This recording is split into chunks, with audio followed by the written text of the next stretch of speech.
पूरे भारत में मनरेगा योजना के तहत लगभग 12 करोड़ 88 लाख सक्रिय मजदूर जुड़े हैं। मनरेगा योजना 2005 में आई थी, अब 2025 में बदलकर महात्मा गांधी नरेगा से विकसित भारत गारंटी फॉर रोजगार एंड आजीविका मिशन ग्रामीण हो गई। नाम है बीबीजी रामजी। सरकार दावा क्या कर रही है, आइए जानते हैं। अब हर ग्रामीण परिवार को 100 दिन की जगह 125 दिन काम दिए जाएंगे, यानी 25% दिन बढ़ जाएंगे। डिजिटल पेमेंट, आधार वेरिफिकेशन और मजदूरी देने की बात कही जा रही है। काम के साथ साथ गांव में सड़क, पानी, जल संरक्षण, सूखा, बाढ़ से निपटने की बात भी मॉडल में शामिल है।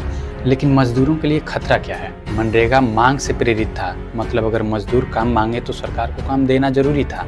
नया बिल बजट जो है वह बजट से प्रेरित है। अगर पैसा खत्म हो गया तो काम भी खत्म हो गया।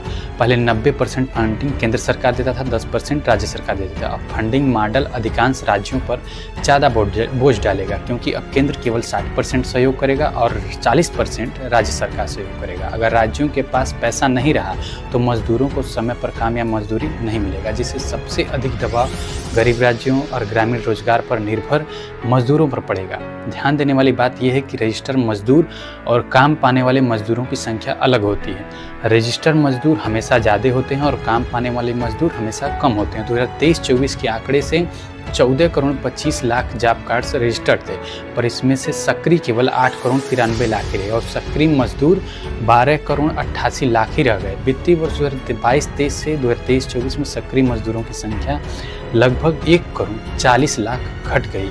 इसमें दिन बढ़ने से ज़्यादा सवाल ये है कि क्या मजदूरों का हक ही खत्म हो रहा है? गांव देहात के हर मजदूर को बदलाव समझना होगा, क्योंकि पुराने डेटा 2018 से 19 में औसतन 7% परिवार ही 100 दिन काम तक पहुंच पाए थे। बाकी 50 से 60 दिन पर रुक जाते थे। अगर सिस्टम पहले से ही 100 दिन तक काम नहीं दे पा रहा था तो सिर्फ 125 दिन लिख देने से बहुत सारे राज्यों में बिना पर्याप्त बजट और स्टाफ के ज़्यादातर मजदूरों के लिए कागजी फायदा ही रह सकता है।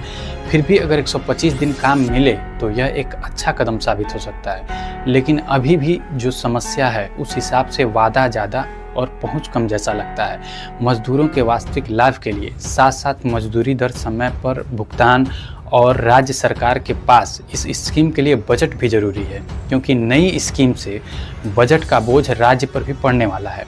ऐसी ही पॉलिसी अपडेट और ग्राउंड रियलिटी से जुड़े वीडियो के लिए चैनल को सब्सक्राइब करें और ये वीडियो अपने गांव देहात के ग्रुप और लोगों में ज़रूर शेयर करें।